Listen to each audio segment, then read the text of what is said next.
My BFI Player choice this week is a subversive erotic thriller from director Jane Campion, who had already won a screenplay Oscar for The Piano and would go on to win the Best Director Oscar for The Power of the Dog.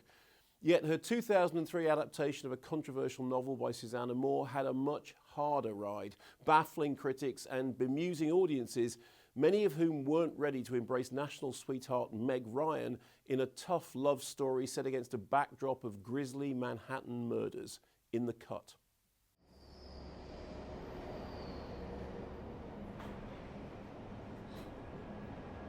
Midway along the journey of our life, I woke to find myself in a dark wood, for I had wandered off from the straight path.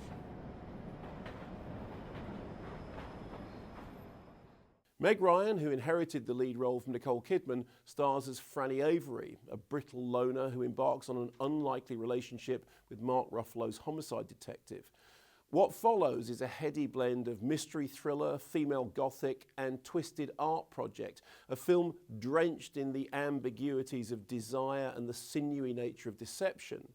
There are shades of Alan J. Pakula's 70s classic Clute in the blend of romance and police procedural, although Susanna Moore told me that her intention with the source novel was to write something that was traditionally considered a genre written by men and to make it as erotic as possible and to really push it as far as I could. Well, Campion's film certainly pushes the envelope of mainstream cinema with its fairly graphic scenes of sex and violence. Yet the overriding air of the movie is unexpectedly one of melancholia and isolation. It's a haunting film rather than an arousing film.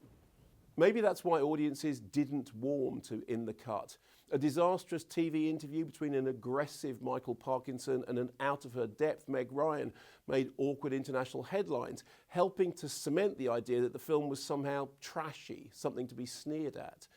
The truth, however, is far more complicated, and the initial negative responses say more about the chauvinistic prejudices of those who dismissed the movie as a misstep for both director and star than it does about the filmmakers who were willing to take a risk and who created something genuinely remarkable and deeply unsettling.